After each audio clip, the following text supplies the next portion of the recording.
Muito boa noite. O Tribunal Comercial de Londres recusou anular o caso das dívidas ocultas em curso na Justiça Britânica, mantendo para 2 de outubro o início do julgamento.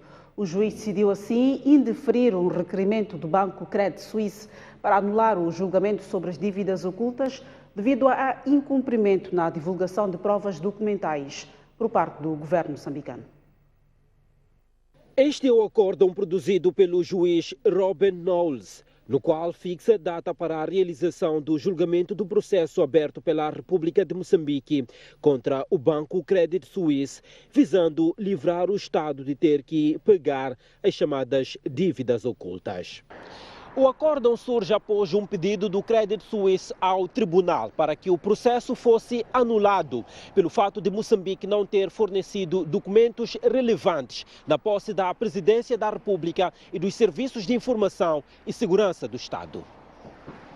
Após analisar os argumentos, o juiz concluiu: não é justo, proporcional ou necessário anular as alegações ou pedidos da República de Moçambique ou impedi-las de defender nesta fase.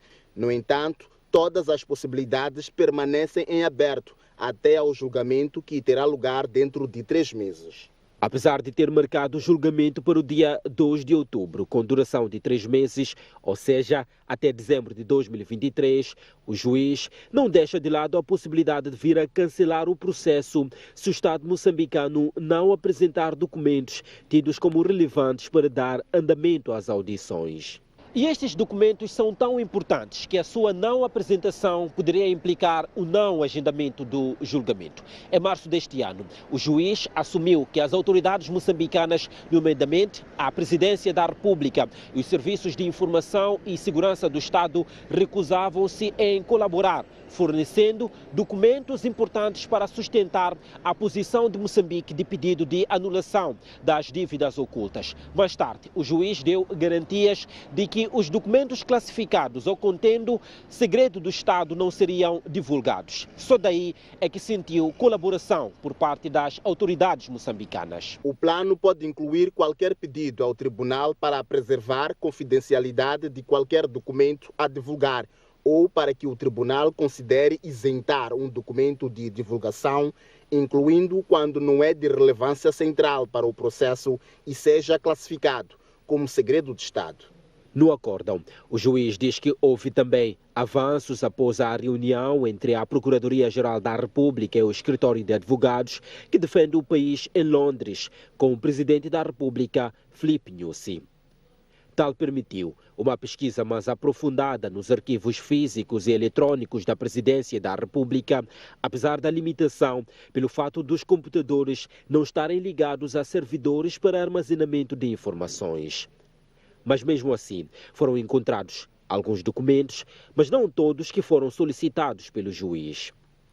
A mesma pesquisa aprofundada foi feita no SIS, no entanto, sem grandes sucessos, até porque os representantes da CIS consideram que as pessoas com cargos na CIS e que estiveram envolvidas ou alegadamente envolvidas nas relevantes operações em causa, Gregório Leão, Sr. Cipriano Mutota e Sr. Antônio Carlos do Rosário, atuaram sempre a título pessoal. Foi expresso o ponto de vista de que estas pessoas não teriam permitido que qualquer material relacionado com atividades desonestas entrassem ou permanecessem no SIS e poderiam ter escrito cartas em papel timbrado do SIS fora da instituição, pedindo às secretárias ou outras pessoas que fornecessem números de referência sem que qualquer cópia ou vestígio de tais cartas fosse conservado nos arquivos da instituição. O fato de uma carta ter um número de referência ou mesmo um carimbo não significa, na opinião, que tenha sido recebida pela instituição ou corretamente arquivada como enviada pela instituição. Além disso, devido ao caráter hierárquico da instituição, à antiguidade dos senhores Leão, Mutota e do Rosário, os seus pedidos não teriam sido questionados. Na pesquisa ao CIS, não foi encontrada nenhuma documentação eletrónica ligada aos 3 antigos dirigentes da secreta, alegadamente porque não usavam e-mails institucionais e, no caso de Gregório Leão, como diretor-geral do CIS, não usava computador. No entanto, o juiz acredita que a disponibilização de certos documentos relevantes poderá acontecer até ao julgamento e que a demora pode fazer parte de uma estratégia dos defensores do Estado moçambicano no processo. Imagens de Isaac Langa, Francisco Mandati e António Tiwa, STV. A implementação da tabela salarial única está a criar uma elevada pressão às contas públicas. Por isso, o Governo suspendeu novas admissões de funcionários a partir deste semestre, tudo para conter a despesa com pagamento de salários. Ademais, entre 2024 e 2026, só serão contratadas cerca de 30% das novas admissões previstas. É uma nova leva de medidas para conter a despesa do Estado com salários, que ficou insustentável depois do início da implementação da tabela salarial única. As novas decisões constam deste documento, denominado Cenário Fiscal de Médio Prazo 2024-2026.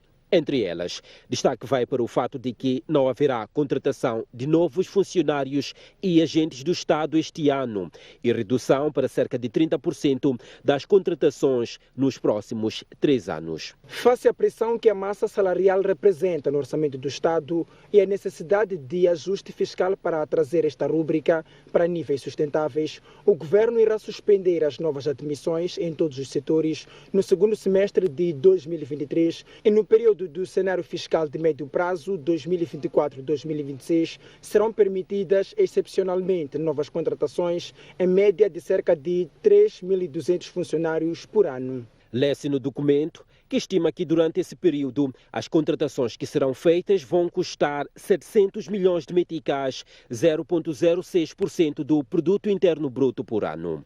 No entanto, o Executivo garante manter os níveis mínimos de contratação nos setores da educação e saúde para assegurar a melhoria dos serviços públicos. Durante esse período, será dada maior primazia à mobilidade de funcionários sem acréscimos no orçamento global e mediante a transferência da dotação orçamental correspondente ao salário do funcionário. As medidas adicionais deverão aproximar o impacto orçamental da TSU aos níveis inicialmente previstos. Espera-se um impacto global da política de cerca de 20 mil milhões de meticais a partir de 2023, um valor próximo ao inicialmente estimado 19.200 milhões de meticais. Também fica suspensa a regra da contratação de um funcionário a cada 3 vagas abertas por reforma, exoneração, demissão, expulsão ou morte. O Tribunal Administrativo da cidade de Maputo chumbou o segundo recurso do advogado Vicente Manjate, que contesta os resultados da eleição na Ordem dos Advogados. O coletivo de juízes concluiu que faltou fundamento legal no recurso do ex-concorrente, a bastonário da Ordem dos Advogados de Moçambique. A nova decisão do Tribunal Administrativo surge cerca de 30 dias depois da juíza relatora do mesmo órgão judicial ter chumbado uma providência cautelar interposta por Vicente Manjate contra a eficácia do despacho que validou o resultado das eleições de 25 de março passado na Ordem dos Advogados de Moçambique por não ter indicado todos os contrainteressados. O ex-candidato a bastonário recorreu da primeira decisão, tendo como principal argumento que indicou todos os contrainteressados, algo que voltou a ser desmentido pelo coletivo de juízes neste acórdão ao qual a STV teve acesso. Não é verdade o que diz agora o recorrente, que a sua pretensão passava apenas pela impugnação da tomada de posse do bastonário, excluindo por essa via os órgãos provinciais. Os atos administrativos que se pretende ver suspensos abrangem todos os concorrentes vencedores do processo eleitoral, ou seja, afeta esses concorrentes.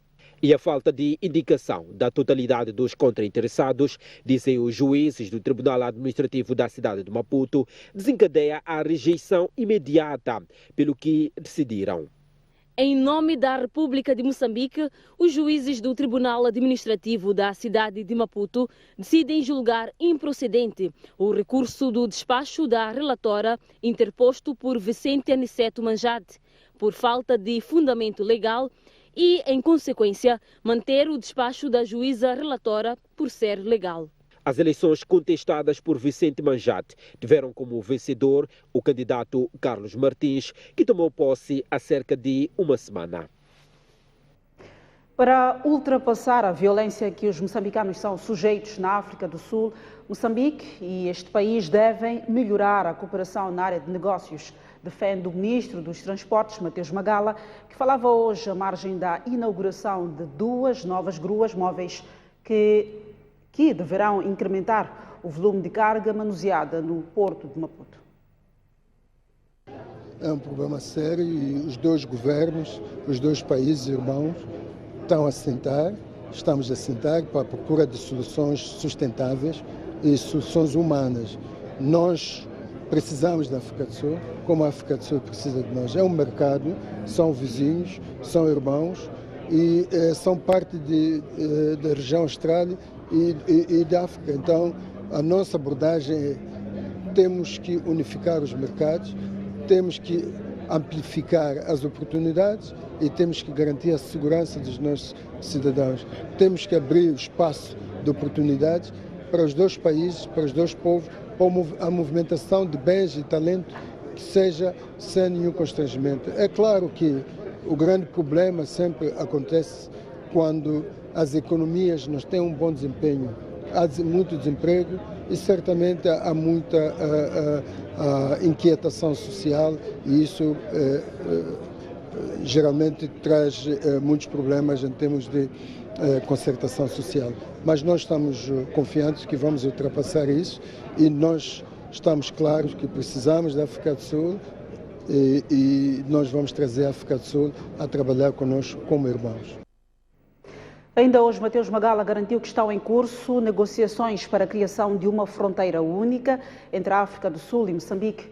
Entretanto, o ministro avança como solução para o congestionamento causado por caminhões que transportam minérios na Estrada Nacional 4, o uso de transporte ferroviário. Nos últimos meses, vem crescendo o número de caminhões que transportam minérios ao longo da Estrada Nacional número 4, sentido África do Sul, Ressano Garcia, Porto de Maputo, facto que tem causado grandes transtornos na circulação rodoviária.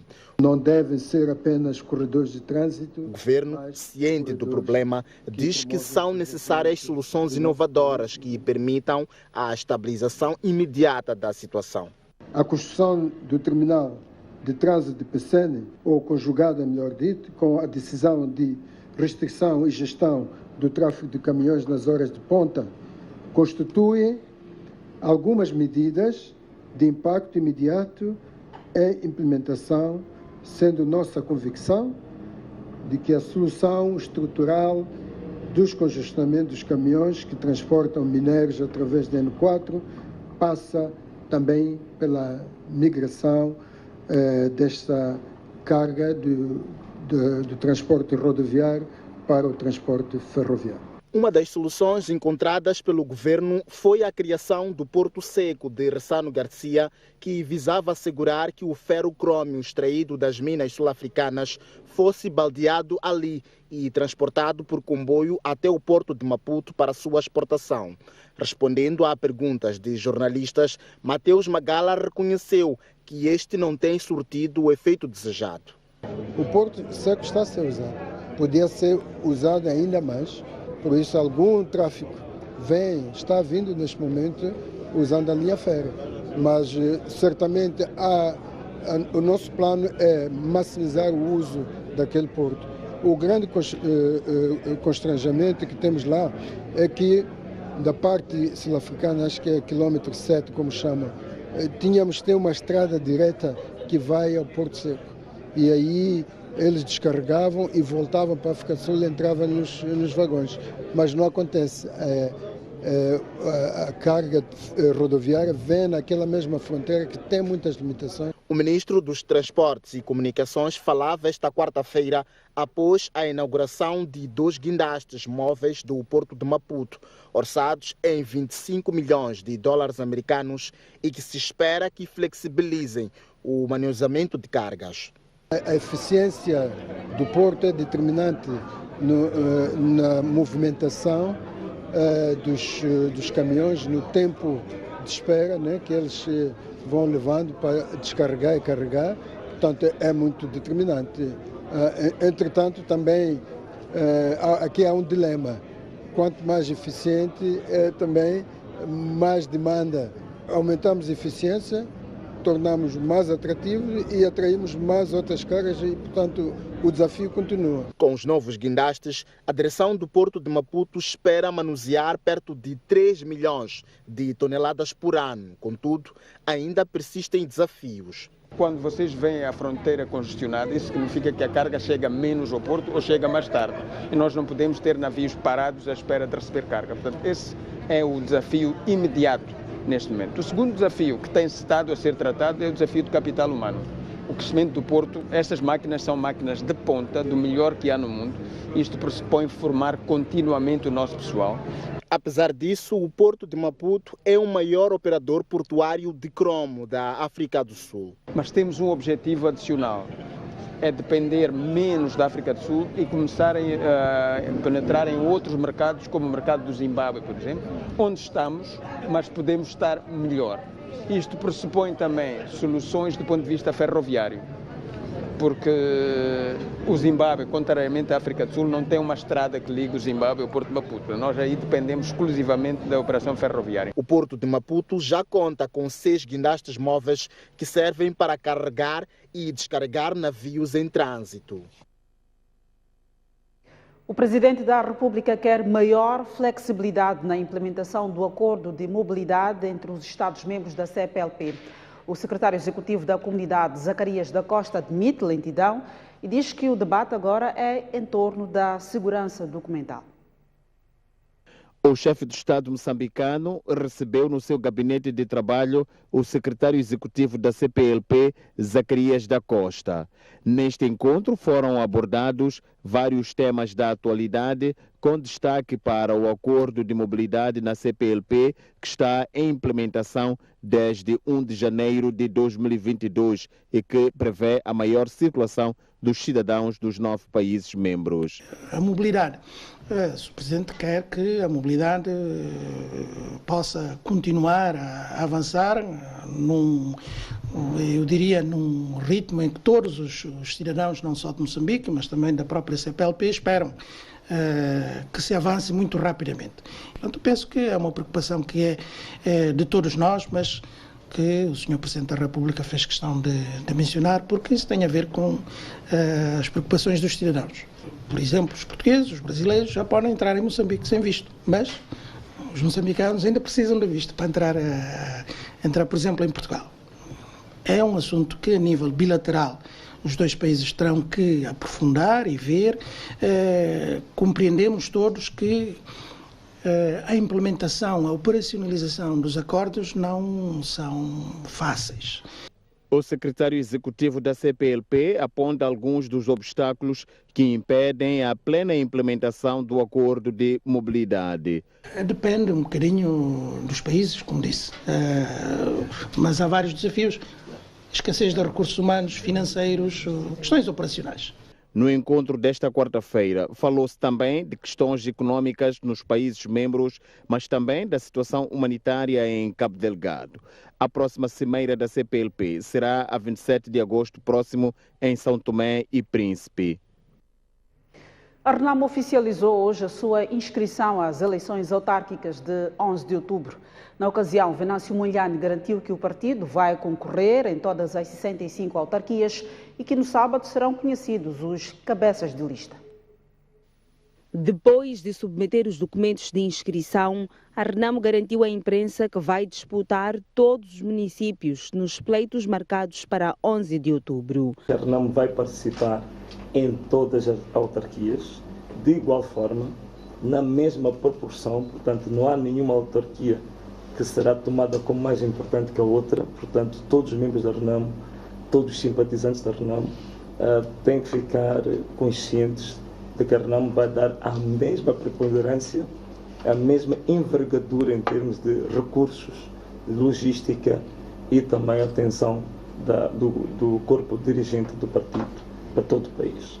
A fase que se segue é de apreciação da conformidade dos documentos da Renamo. A Comissão Nacional de Eleições vai reunir para poder avaliar os documentos e será notificado através de para tomar conhecimento se já foi aprovado ou rejeitado.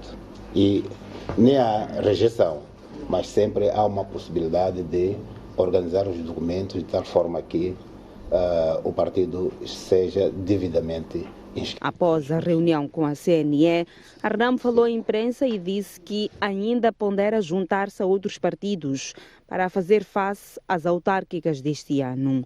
A Renamo está aberta a uma parceria eleitoral, tanto mais que no processo de recenseamento acompanharam, nós demos instrução a nível nacional para uma fiscalização conjunta com o MDM. Portanto, ainda está em aberto, há várias formas e várias variáveis, se me permites, de colaboração e de parceria eleitoral, que estas ainda estão a ser ponderadas, mas já demos o primeiro passo no recenseamento eleitoral e o balanço foi francamente positivo.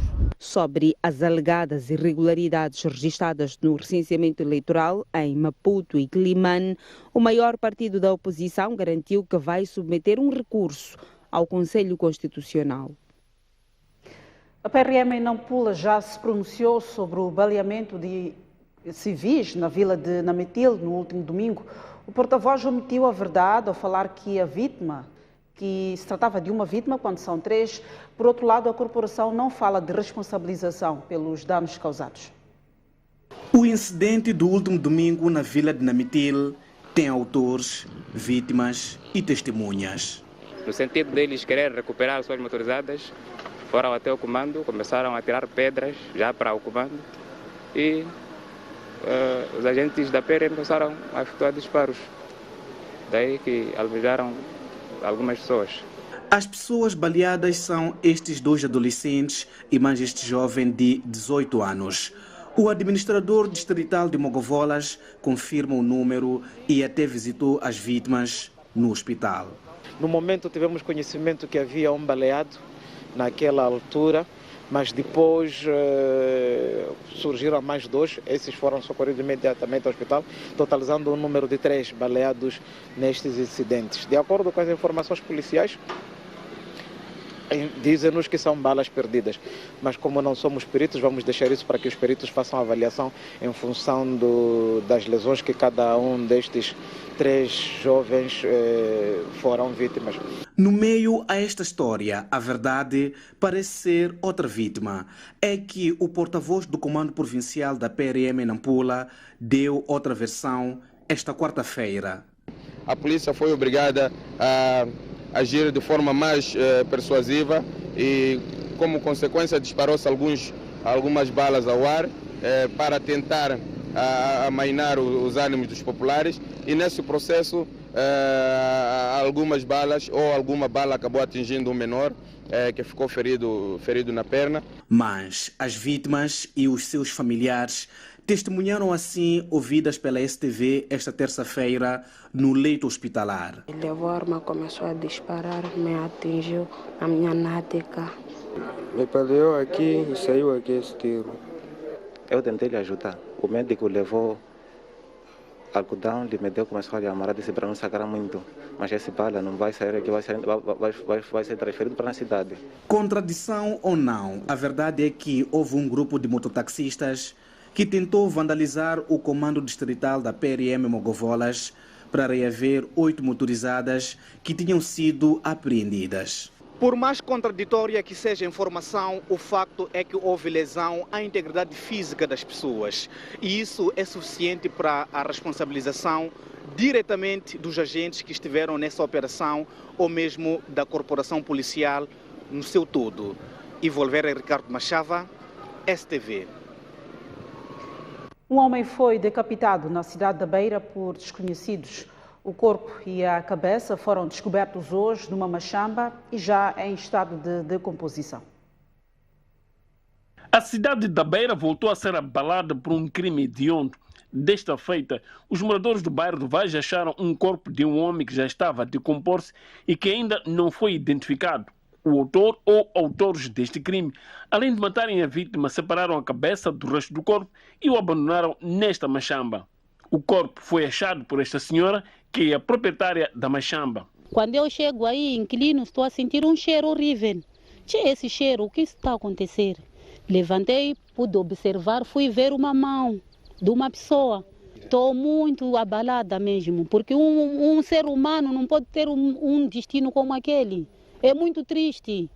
Se ele fez mal a alguém, conversa com ele, tem a justiça, leva para a justiça. Aquilo não é bom, aquilo.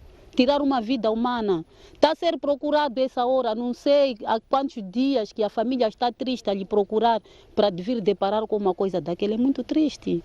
Os moradores deste bairro estão a ficar preocupados com o aumento do índice de criminalidade, principalmente nesta via bastante movimentada. É mais outra vez que aconteceu aí nesse mercadinho aí, né? Que houve um jovem que mataram e deixaram aí na linha feira. E depois no dia seguinte, né? Porque até que sorte que do comboio quando vinha, né? Quando viu aquele jovem morto aí e parou o comboio no dia seguinte. Refira-se que na semana finda, no bairro de Inhamizua, na cidade da Beira, foi igualmente achado um corpo na berma de uma estrada e a vítima foi decepada às orelhas. A polícia está a investigar os dois casos.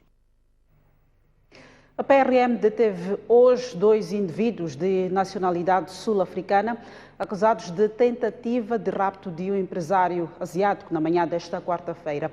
Os indiciados, segundo a polícia, fazem parte de uma quadrilha de 5, 3 dos quais estão em fuga. Nós temos uma situação flagrante, portanto, destes indivíduos, na companhia de mais 3, quando intentavam contra um cidadão moçambicano, mas de origem asiática, na perspectiva de raptá-lo.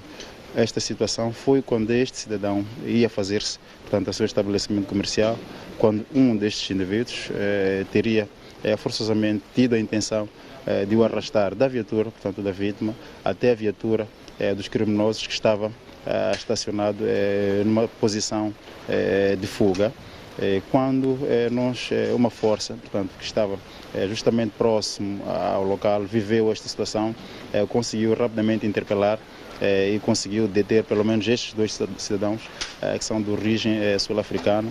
Infelizmente, houve alguns que colocaram-se em fuga nesta viatura que fiz referência, que era dos criminosos. E nós, com esta situação, voltamos a reiterar que estamos ávidos, prontos no terreno para repelir qualquer situação que se julgue, portanto, criminalmente relevante. Estão no país desde o dia 3 do mês corrente e pensamos que neste período, em contacto com alguns criminosos aqui no território nacional, foram orquestrando este rapto, mas que felizmente tínhamos esta posição tática no terreno que conseguiu persuadir e deter estes 2 indivíduos.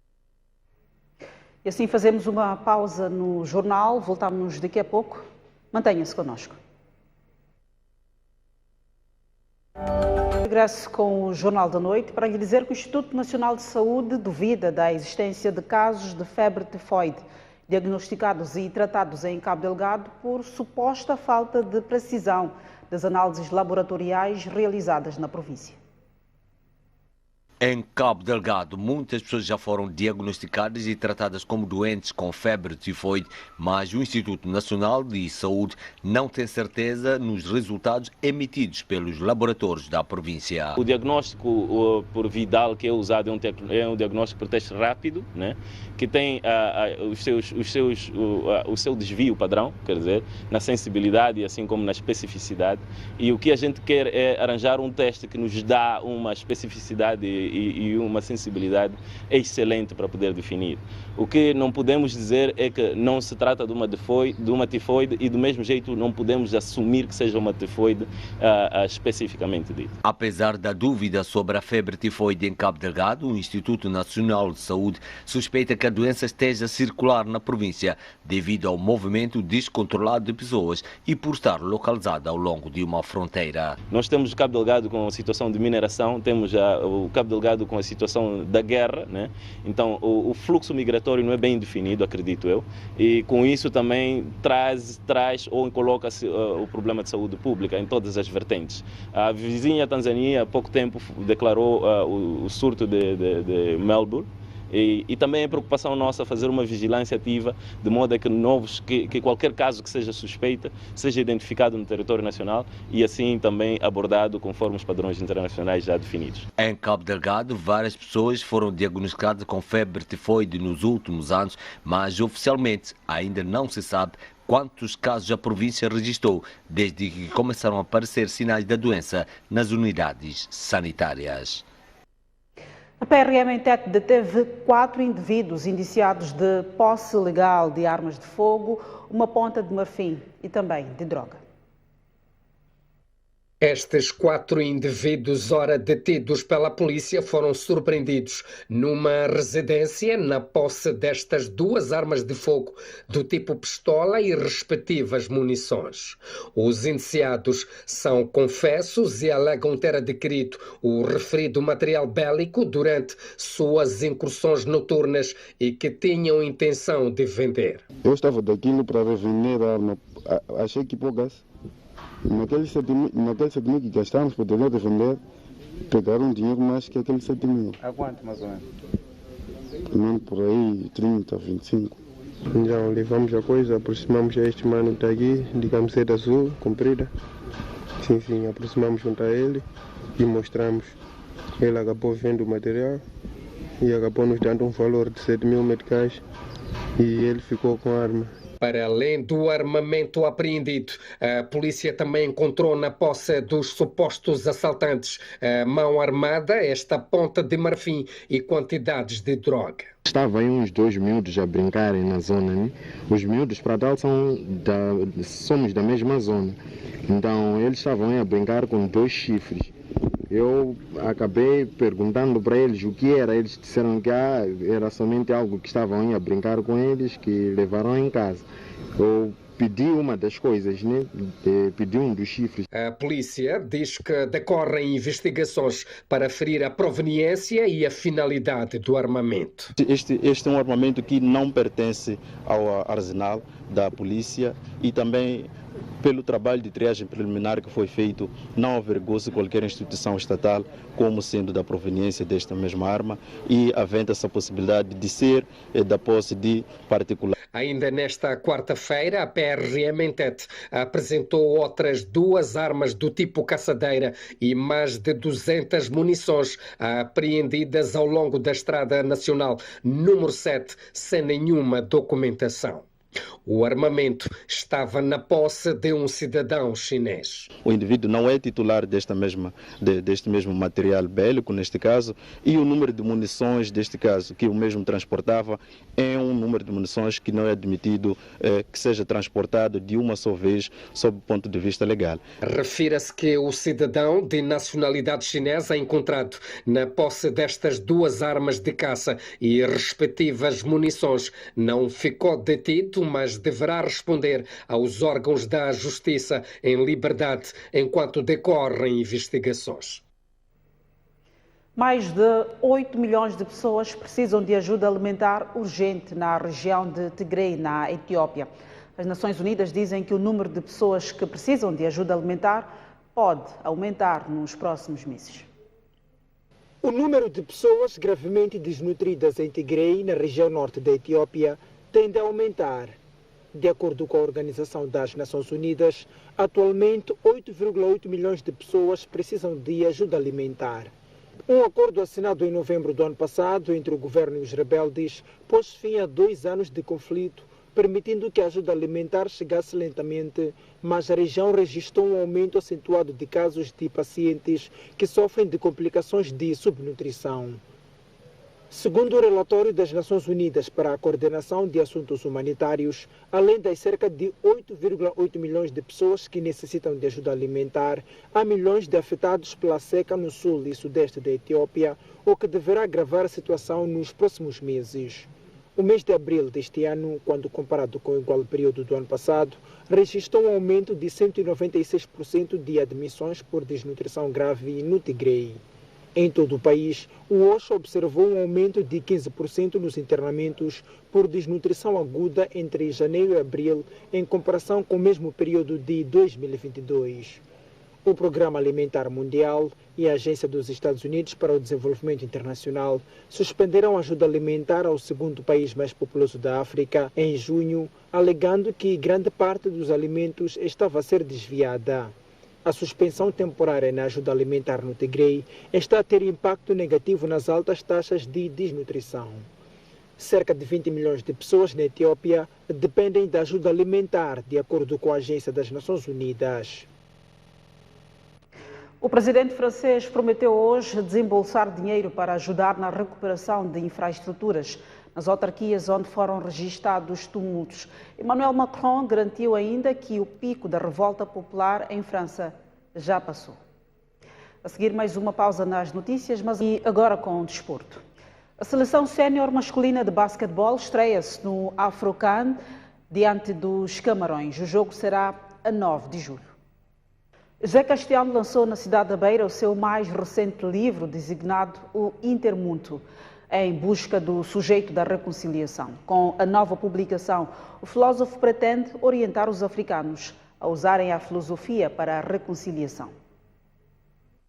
Este livro, intitulado Intermundo, chama a reconciliação como intuito basilar para a construção da liberdade e da democracia, e o autor, o professor José Castiano, enfatiza bastante que não há reconciliação sem justiça e aponta a profunda necessidade de desarmar as mentes e as mãos. É um pouco para passarmos dessa fase de mão armada para a fase de mente desarmada, e neste sentido a filosofia tem um papel muito importante na educação para a paz e para a reconciliação. O autor do livro disse que a inspiração para escrever o mesmo partiu no momento em que um familiar foi raptado durante um conflito armado e morreu na guerra, e que decidiu lançar o livro na Beira por 3 razões. Primeiro, foi nesta região do país onde os conflitos militares se fizeram sentir com maior intensidade. É importante voltarmos aqui para essa cidade, para essa província, para chamar a consciência das pessoas do que de facto aconteceu, ajudá-las a refletir. Mas também é uma cidade onde tudo terminou, uma província onde tudo terminou. Como eu disse, a entrega da última arma foi aqui em Sofala, em Gorongosa. Portanto, neste sentido, a Beira é a cidade da reconciliação. Mas também podemos dizer que a Beira é a que apresenta maior multipartidarismo em todas as cidades de Moçambique. Aqui os momentos políticos são muito pujantes, onde se exige também um grande espírito de paciência e reconciliação. O acadêmico e comentarista político Samuel Simango, que apresentou o livro, afirmou que o mesmo exorta os moçambicanos para saberem deixar sarar as feridas criadas pelas intolerâncias políticas. Não podemos continuar a todo momento a espicaçar as feridas, a fazer sangrar as feridas. Portanto, esta é a grande mensagem que o livro traz. Não voltarmos à guerra, não voltarmos à desunião. Este país é nosso, este país não é de alguns, e não sendo de alguns, precisamos de avançar para frente. O mundo é exatamente isso. O mundo é ir para frente, é nos entendermos, é estarmos juntos. Intermundo é, por outro lado, uma obra que chama a sociedade a refletir na necessidade de manutenção da paz, respeitando quem pensa diferente como adversário e não inimigo. Já o poeta Móssimo Cavell lançou no Centro Cultural Português, em Maputo, a sua terceira obra literária. Vestígios do Silêncio reúne poesia que questiona a memória sobre o espaço urbano. Em Vestígios do Silêncio, Móssimo Cavell faz da poesia um movimento estético sobre as cidades de Maputo e Lisboa.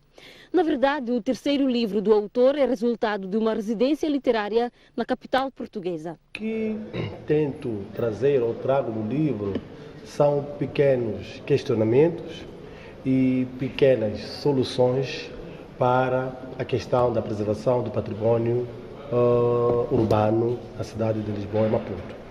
Cruzando diferentes temas, como o espaço urbano, o património e a memória, Móssimo Cavell faz do seu novo livro uma forma de pensar fundamentalmente a sua cidade natal. nós não temos memória urbana e temos uma amnésia urbana. O livro Vestígios do Silêncio, de Amósimo Cavell, foi lançado sob a chancela da Alcance Editores. Junta-se a este jornal o Afonso Chavo para os destaques do Noite Informativa. Muito boa noite, Afonso. Que vai análise esta quarta-feira? Olá, Azeituna. De facto, é quarta-feira e é dia de comentários com Amado Kamal. Hoje, como tema de fundo, vamos olhar para aquilo que é o aviso que é trazido pelo Instituto Nacional de Estatística, já que daqui a 27 anos a população moçambicana praticamente vai duplicar. E quando isto acontece, quando há um crescimento populacional, duas coisas podem acontecer.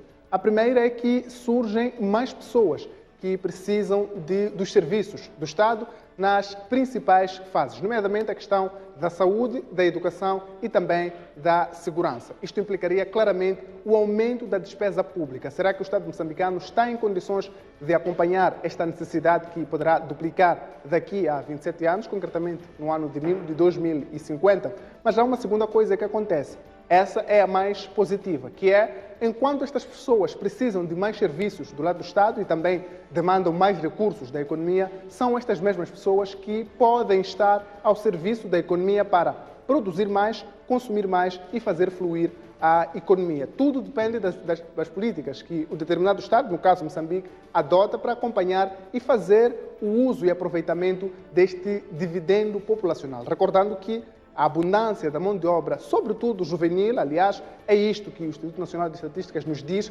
que daqui em diante teremos uma população jovem, dos 15 aos 64 anos, será a população maioritária nos próximos 27 anos. E como é que o Estado moçambicano está hoje a fazer a planificação para fazer o uso desta mão de obra abundante, mas também como é que se deve realmente fazer para criar esta preparação de tal maneira que teremos o dividendo demográfico de que tanto tem-se estado a falar. Mas não vamos apenas falar disso com o Amado Kamal. Vamos olhar para o plano internacional que tem impacto cá em Moçambique. É que recentemente houve uma conferência, uma cimeira, na verdade, que houve em Paris, França, onde vários líderes mundiais, incluindo africanos, estiveram lá. Os africanos tiveram uma tônica praticamente uníssona, que é exigir uma nova configuração internacional do sistema financeiro. O discurso dos mais famosos que temos é de William Ruto, que é o presidente do Quênia. William exige que o mundo trate os países africanos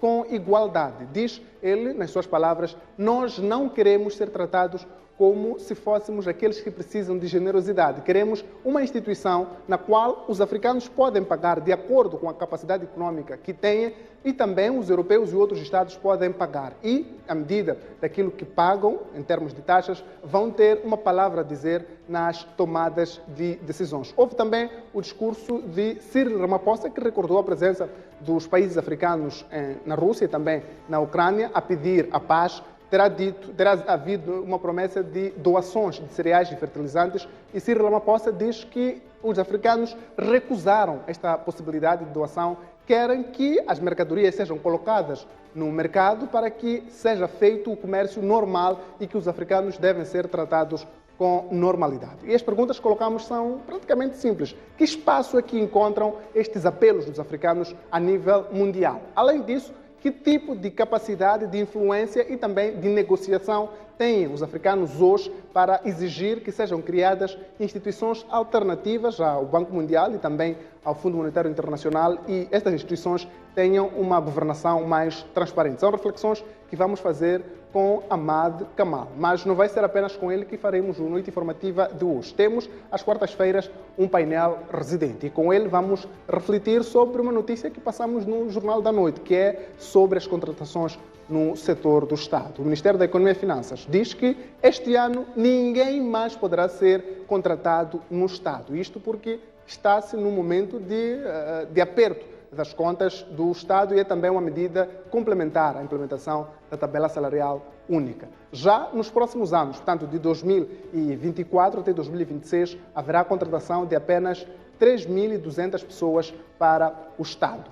Enquanto isto estiver a acontecer, portanto, neste segundo semestre do ano de 2023, nem aquele princípio de que em 3 vagas deve-se contratar uma pessoa estará a funcionar. Está tudo suspenso e ninguém poderá entrar ao Estado como funcionário. Por último, e não menos importante, teremos hoje a entrevista ao coordenador nacional do Millennium Challenge Corporation, que vai implementar dentro de algum tempo o segundo compacto. Aliás, já foi aprovado. São 500 milhões de dólares norte-americanos que deverão ser usados, sobretudo, na província da Zambésia. Mas há um ponto interessante neste segundo compacto. É que, além da questão da agricultura, há também o ponto da Estrada Nacional número 1, que nos últimos tempos tem sido tomado como um dos maiores calcanhares daqueles para o desenvolvimento e também a distribuição equitativa da riqueza em Moçambique. Vamos hoje compreender como é que será feito o uso deste valor de 500 milhões de dólares norte-americanos e, principalmente, saber quanto, afinal, será destinado à reabilitação da Estrada Nacional número 1. Não é apenas isso, há muito mais, mas isso só pode descobrir mesmo conosco, dentro de instantes no programa. António Afonso Chave e os destaques do Noite Informativa. Da nossa parte é tudo, o resto de uma boa noite e até amanhã.